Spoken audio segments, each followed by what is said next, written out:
Hello guys and gals, and welcome to another episode of Unique Items. Today we're going to be taking a look at a unique item which does require a bit of toughness to obtain. It's not exactly something that you can get by yourself, and as you can see here on the screen, we currently have Leonarch, Razor, myself, Xylarita, and Heathen. Now you might notice that one is a barbarian, one is a necromancer, one is a druid, one is a sorceress, and of course we also have the, why am I blanking here, a rogue. So we have literally the full Monty, right? You need one of each class to be able to obtain this item, and I'm going to show you a little clip here of me and the rest of the gang here finding it. And then I put mine in. Oh, look, the well's filling up. Oh, yeah. We got meteors. There we go. We're supposed to get meteors. And apparently we're supposed to get the ring is supposed to fall out of it. Is that everybody? Has everybody put their coin in now? Why was there a coin on the ground? Where? Why was there a coin on the ground? There was a coin on the ground. Coin on the ground. I'm not seeing a coin on the ground. Did you use your coin razor? Yes, I did. Where'd you put it? How'd you use it? I put it in. I just put it right over top of the well, and No, you have to click on the well. Pick it up. No, you again. got to pick it up and click on the well. Click on the well. I don't Let me see trade it. it. Let me trade it back to you. Did he just mess it up? I don't know. I don't know. No, I don't think so because I don't think Leon put his in way before everybody else anyway. Click on the well. Hey, There it is. we got it, boys. Ring of Misfortune. That's right, boys. We got the Ring of Misfortune. Now, I've had it in my possession for a little while and been doing some testing on it. We're going to be going over what I found out about this Ring of Misfortune today, and also how you could potentially go get your own. So let's hop into the game now that I've shown you the finding of the ring, and we're going to go over the details on how you can get your own ring, what the ring does, what it might potentially be good for, what I've tested so far, and then you guys maybe can test some of the stuff on your own once you get your own ring. So first off, the Ring of Misfortune. What you need is you need a lucky coin. Now, to obtain a lucky coin, you have to fulfill a very interesting set of circumstances that is not exactly super easy to obtain. There is a map. There's a couple maps floating around the internet, and basically what you can do is you can use one of these maps to find your way across the wastes. And basically what it is what you're looking for is a shrine that is a greed shrine, and a event which is a monster that is killing a human that spawns a corpse. It's actually kind of an interesting little event, and when I say event, I'm not talking about like the events that you go and you do things with, that actually has like a full, like, you know, kill this monster, like do this thing, and then finally a chest pops up at the end. That's not the kind of event that we're talking about. This is something else entirely, and I'm going to show you, and hopefully, if I can reproduce it, I'm going to show you the finding of the lucky coin as well, and we're going to do this really quickly. So one of the best places that I found is this little area right here on the map over in Scotland. There is a greed shrine that spawns like right here, and there's another greed shrine that spawns like right here. And there's a corpse that spawns right here, there's a corpse that spawns right here, and there's a corpse that spawns right here. They're all over the place in this one little zone, and it's also very close to the Tiramar waypoint. So what we're going to do is we're going to head to where the greed shrines should be. It's not always there, by the way, because it seems to rotate, and kind of sucks. That's why a lot of people have gotten so many like huge maps going on of all the different potential spawns, as well as where the greed shrines are. And basically what you need to do is you need to find one of these places where the corpse is being spawned. You need to collect a greed shrine, let the corpse be spawned, which is kind of difficult. Come here, little goat. No, little goblin. Come here. Come hither, little goblin. Thank you. Focus. Do not suffer the goblins to live, my friends. Alright, so the first thing we're going to do is we're going to see if we can find a greed shrine, and it looks like at the moment we do not have a greed shrine in this particular area. Unfortunate. We got 2 HP shrines and not what we're looking for. So what we're going to do is I'm going to show you what the event looks like that you are going to be looking for. This is one right here. Notice he is attacking this corpse, and then once he finishes attacking the corpse becomes a slain villager. That's what you're looking for. These are called events, but they're not really like events. It's more like a little theater of what's going on, and it's not that difficult to find these events. It's more difficult, unfortunately, to simply to find the event next to a greed shrine at the particular time that you want to, since the shrines seem to move in through potential spaces, and also the potential corpses move through potential spaces, which can sometimes make it difficult. So like for instance right now I am up here somewhere, so I'm going to use this map off screen real quick, and we're going to see if we can find a nice little event close to each other. So according to this, we've got 3 more corpse spawns up here. And there's 2 potential spawns of the shrine. So we're going to see if we have a greed shrine up here first. We do. All right, so now that we have a greed shrine, we're going to go ahead and go down to this greed shrine. We're going to just simply sit here for a second. We don't need to actually activate it yet. And we're going to look on the map, and we're going to see where the potential corpse locations are in the area where I am. So the nearest corpse location, according to this map, is right here, although it might not be there. And the secondary corpse location nearby is here. And there's also potentially one here. So we've got 3 nearby. So what we're going to do is we're going to ride up to this one first. I'm going to go ahead and grab this shrine, and we're just going to ride directly up to it as fast as we can. And we're going to see if that corpse is there. And we do not have a corpse here. Oh wait, no, here we go. No corpse, so we're going to go down this way, and we're going to check this one right here and see if the corpse is in this location. And we do have a slain druid, but we did not end up with a coin. That was not the right one, because that was not the event one. And there we go, we have one right there, but unfortunately my greed shrine wore out just before I got here, unfortunately. That's just the way the luck works sometimes when you're trying to get this particular thing done. So let's see if we can find another one. There's 2 more corpses in the next fields. There's one here, and there is one here, and we could potentially get the corpses there. There's also several shrine locations over here, so we'll see if we can find a shrine over there. Honestly, finding the coin is the hardest part, and not only do you have to find the coin, but you have to find 5 of them. You can trade the coins. This is something that will help you out tremendously when you're trying to do this. So if you have a group of 5 people, and you're all trying to obtain the coins, and one of you tends to be getting a lot luckier than the rest, which is what happened to us. We had several people looking for coins, and Leon found 3 of them, and Xylor found 2 of them, and I found none of them myself, because I just wasn't getting lucky with the coins. So I don't want to talk about it. I was very unlucky with the coins, and that's just the moral of the story. Let's see if we can find another greed shrine, shall we? And this may take you a little while to obtain your coins. Theoretically, though, you only really have to obtain 1 coin, the coin for yourself. Once you have all of your coins, you're going to need 1 of every single class to participate in getting this done. So then we have a conduit shrine, so that's not going to work. So you need a druid, you need a barbarian, you need a necromancer, you need a sorceress, so you need a rogue. All of you are going to participate in this, and once you all have your coin and you've managed to, obviously trade it off, and that one guy like me ends up with no coins, but we're not going to talk about that because it's upsetting. I still can't seem to get a coin even for the video. I was like, you know what, maybe I can get a lucky coin for the video, but no, I can't even get a lucky coin for the video. What does the lucky coin look like? Let me show you a picture of that as well. So this is what the lucky coins look like, and they're going to be in your equipment slots.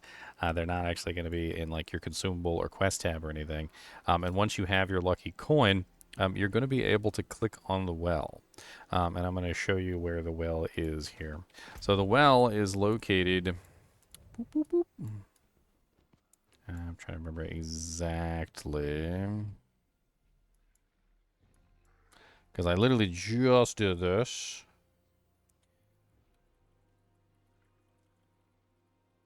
Whee! So it's such a fun thing for them to add stuff like this into the game. I personally really enjoy it when they add things like this. And let's not little puzzles and things like this. And I was just going to go back in the stream because, of course, we have this on the stream where the puzzle is. It's right next to this Lilith statue in Scotland, which is right here. So this is the location right here where the Lucky Well is. And you're going to travel to the Lucky Well. And let's go ahead and travel over there right now. Now, when you do not have the coin, as I currently do not have the coin, it unfortunately will not show you anything for the well. That is basically how the well is set up. So unless you actually have the lucky coin, you cannot put the coin in. And what happens is when you put the coin into the well, you're going to receive a buff. It's going to appear on your bar, and I'm going to show you this buff in just a second. But let me go ahead and ride over here to the well, just for the sake of showing you the location here. All right, and this is the well right here, the well in question. It is just a seemingly ordinary well. And when you come over here, there's nothing special about it. It doesn't have any clickable object. You can't do anything with it, so you wouldn't even realize that it was something special unless someone told you. But when you have the coin in your inventory, like on the video here, when you have the coin in your inventory, the well suddenly becomes clickable. And this is, you can actually hold your mouse over the well, and it actually says that it is a clickable object. And let's go ahead and get the full thing over here. So as you can see, we have the wishing well. So once you actually have the coin in your inventory, you get the wishing well, and you're going to be able to put the coin in. You notice on my bar down here, I do not have any special buffs. This is my Banished Lord's Talisman. This is my like bone buff. I've got like a little bone spirit thing going on here. I've got the party XP, and this is, of course, one of my Paragon node buffs, right?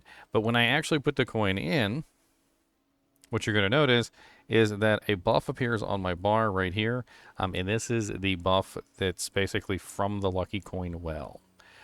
This is the timer that you have for all of the people involved to insert their coin, to drop their coin into the well. Once all 5 people with 5 different classes have put their coin into the well, in the time remaining on that buff, you're going to get the Ring of Misfortune to fall out of the well. And I know, it's a whole lot to do this. Also, the other thing is that you have to have 5 people, and the group sizes are only 4. So you notice that I'm not in a group.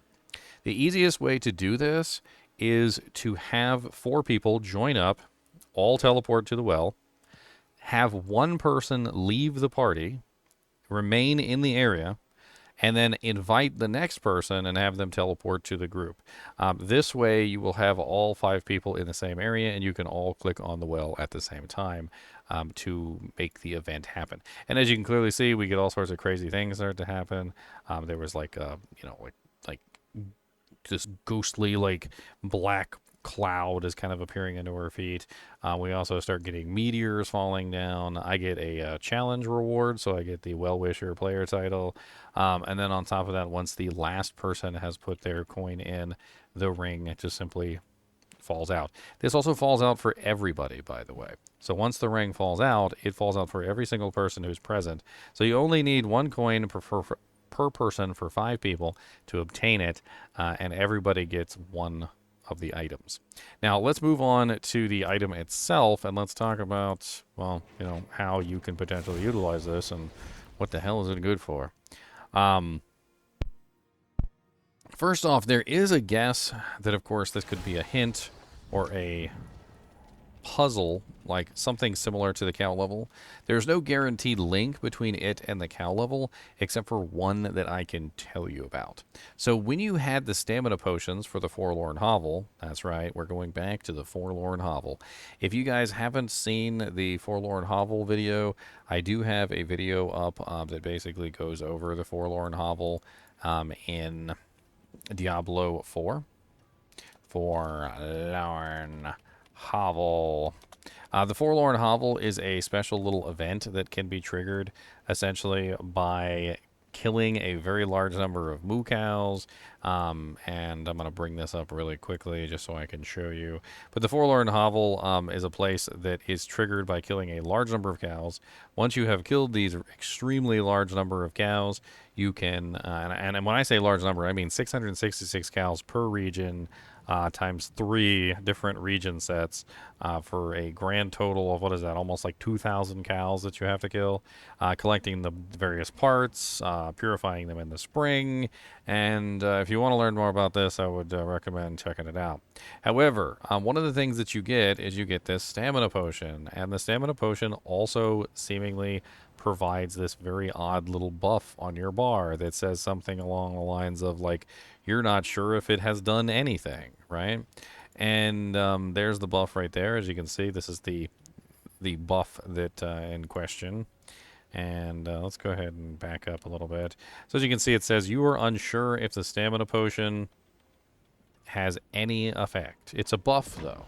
It's a buff or a debuff or something. And the interesting thing, the interesting coincidence between the stamina potion and, of course, the Ring of Misfortune is that the Ring of Misfortune also provides a buff when you install it. And it says gained dread. It's called dread, and it says you feel a sense of dread, and it is now a buff that is basically on your bar permanently. It's quite interesting, to be perfectly honest. I've been playing around with this ever since we got it, and I definitely think that the ring has some sort of interesting use within the game, more so than just simply a trinket. So let's go over the ring itself. The Ring of Misfortune is an ancestral unique ring with a 925 power. It is 13% to all resistances, 13 all stats, 13 armor, 13 thorns, 13 maximum life, 13 life per second. It also has a unique effect of lucky hit up to a 100% chance to lose all of your resource. Yeah. On top of this, it also comes with a socket. So I'm not sure if it always comes with a socket, but mine did. And it says in the flavor text, a seemingly ordinary ring, but wearing it fills you with dread. Now, the numbers are obviously not a coincidence. Reminds me of a story that I heard a long time ago, which I don't know if it's true or not, but it's a story about a king who was tired of the sailors who did not want to sail on the ocean on Friday the 13th. So, the king decided that he was going to prove them all wrong and that there was no such thing as bad luck.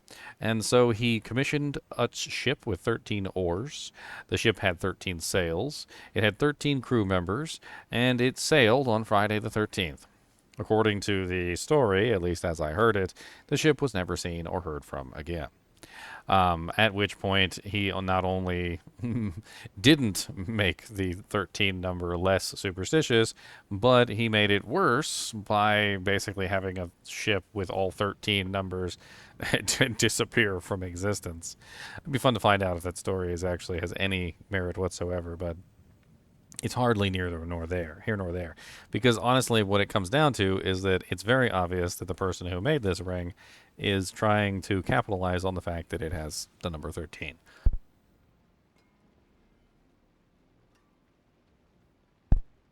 Now, it doesn't stop there. The Ring of Misfortune also has some other oddities to it.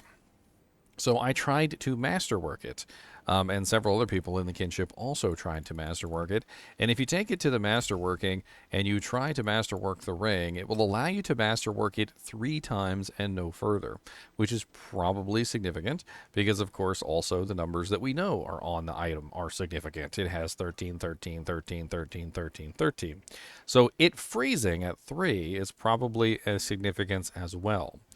For instance, if you try to masterwork this ring any further than 3, it will just simply say, masterwork failed. It will consume the resource, and it will consume the gold. Notice I have 3,097,300,000 gold, and I have 73 obdusite, and when I try to masterwork it again past number 3, it burns the obdusite, and it also burns the gold. So not only does it fail the masterworking whenever you try and masterwork it past 3, but it also burns all the resource as well.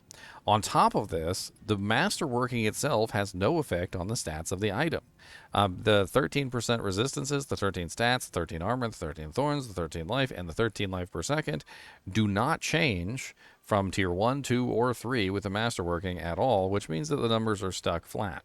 I've also tested to make sure that the stats are actually being represented properly by adding, of course, the numbers to my equipment. So, for instance, if I take off my ring that I have and I check a look at my strength, 13 plus this would be what, 24, right? So this should bring me to 24. And yes, it does indeed bring me to 24. So despite the fact that it should have brought up the stats by masterworking it, it does in fact not, which is also very interesting. Now, the lucky hit effect of being able to lose all of your resource, I had originally anticipated could potentially be used for beneficial purposes, because, of course, there are things within the game that require you to lose resources to cause subsequent effects. One of the things that I tested was a sorceress utilizing something like the enchantment for chain lightning.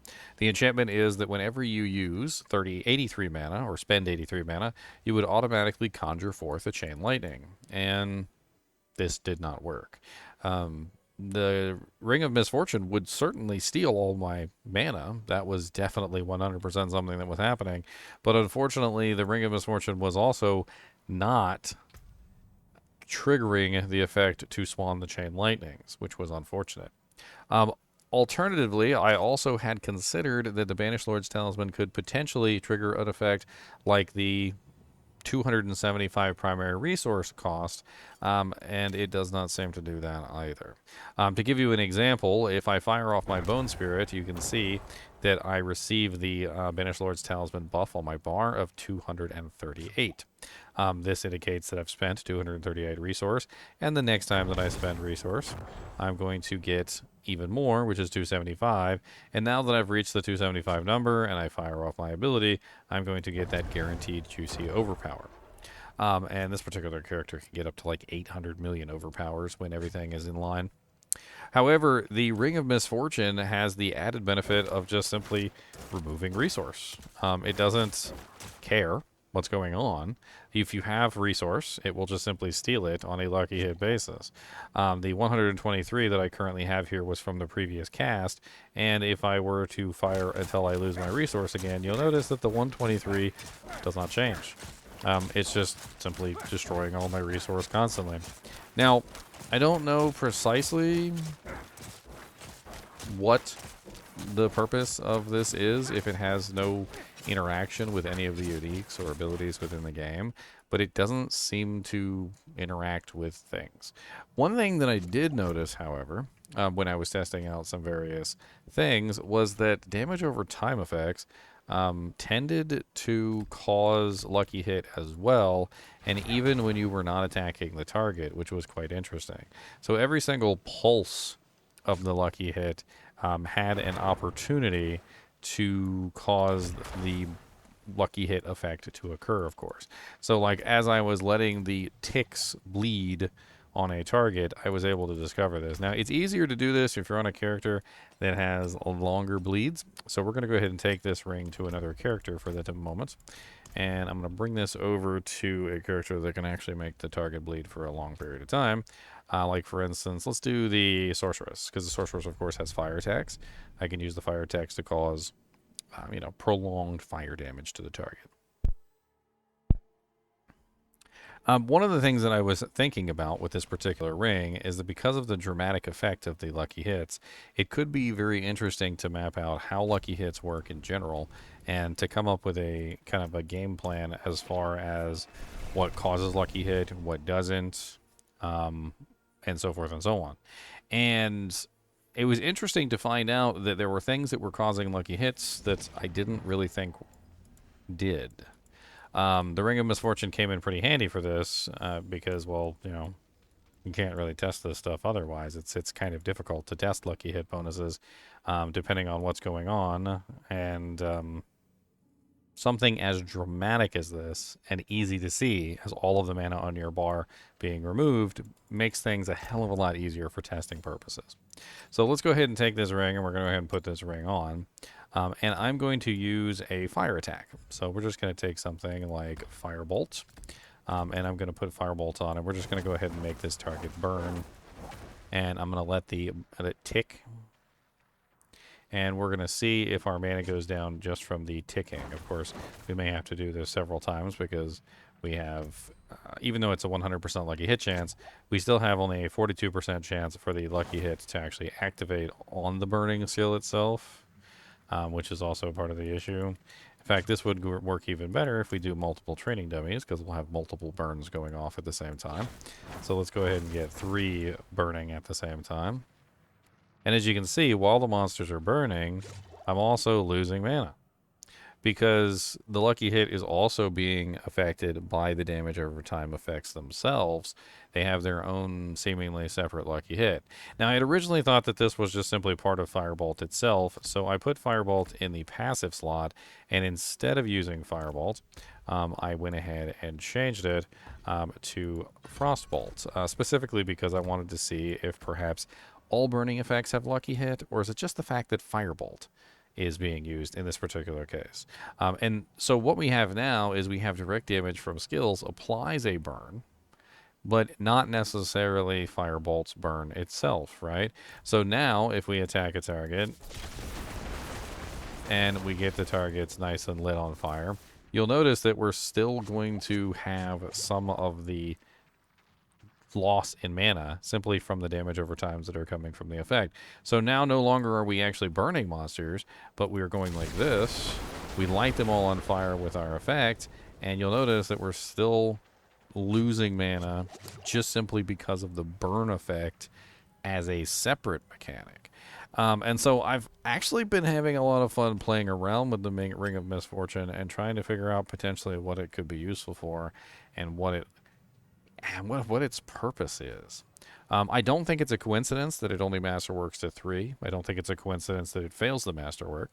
It's obviously not a coincidence that the stats are all 13 and they are stuck at 13 and do not go any further. I also do not think it's a coincidence that it steals all your resource. It could be really interesting to find out what's going on with this ring. You also may have noticed that it says at the bottom, account bound, cannot be salvaged, and basically what this means is that you can't sell it, you can't salvage it, you can't really do anything with it. You also cannot favorite it either, which is also very interesting. So unlike other items, which I can, of course, junk, favorite, regular, right? I cannot favorite this. I'm not ready yet. It will not let me. And I'm doing this as loud as I possibly can because I'm hoping you guys can hear it. It does not let you favorite the item. I'm assuming this is because it cannot be salvaged. It cannot be, it is account bound, and so forth and so on, which makes it kind of interesting. I am not entirely sure. Now, I have tried some various things with this particular ring, and I would like to go over some of the things that I have tried. So first off, just as a laugh, I, of course, brought it over to Ked Bardu, and I thrown it into the fountain, because why not? That was the way that we got the Forlorn Hovel key, is we threw it into the fountain. So I was like, you know what? Let's throw that into the fountain. Let's see what it does. It didn't really do anything, unfortunately. I have since lost access to the Forlorn Hovel, and I think I have to kill another 2,000 cows to get access to the hovel, so maybe I'll save that for another day. There is no guarantee that these are linked. So it is important to note that I'm not trying to say that they are linked together, but the fact that they both provide a debuff on your bar at the same time is kind of interesting.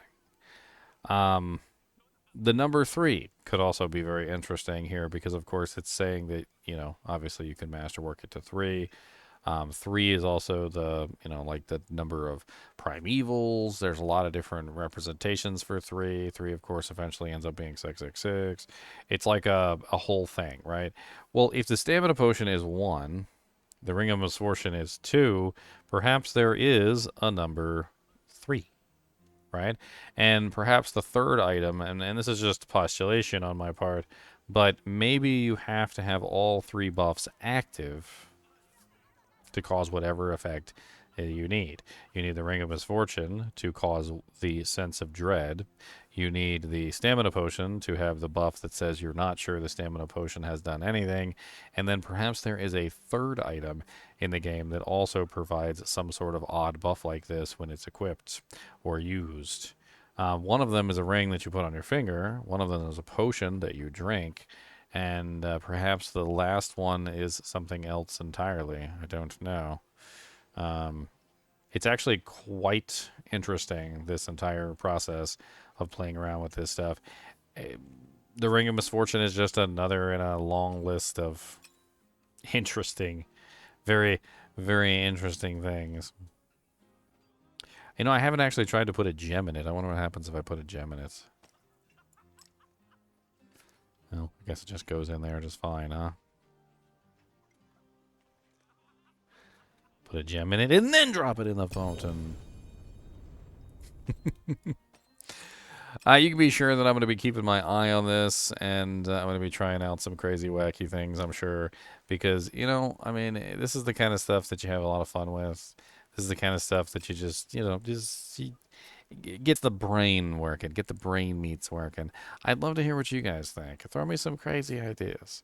What do you think I could potentially do with it? I'll try all sorts of crazy stuff. And, you know, except for shoving it up my butt, I won't do that. But you know, we'll try and figure out some stuff with it and see if we can do anything. There's no guarantee that it's linked to the cow level, and my hunch, my personal hunch, is that the cow level is probably going to be released with the expansion. It's one of the things that draws a lot of people's attention, and they're obviously going to want a lot of people's attention on the expansion. So as a promotional material, we very well may have the cow level released for the expansion pack. I don't know. But we're certainly going to find out. As always, I do appreciate you guys and gals joining me for these fun videos, even when we're just going over the Ring of Misfortune, which, as of right now, I can't seem to figure out what the use for it is. And as always, if you enjoy my content, be sure to hit that like button, be sure to hit that subscribe button, and keep watching.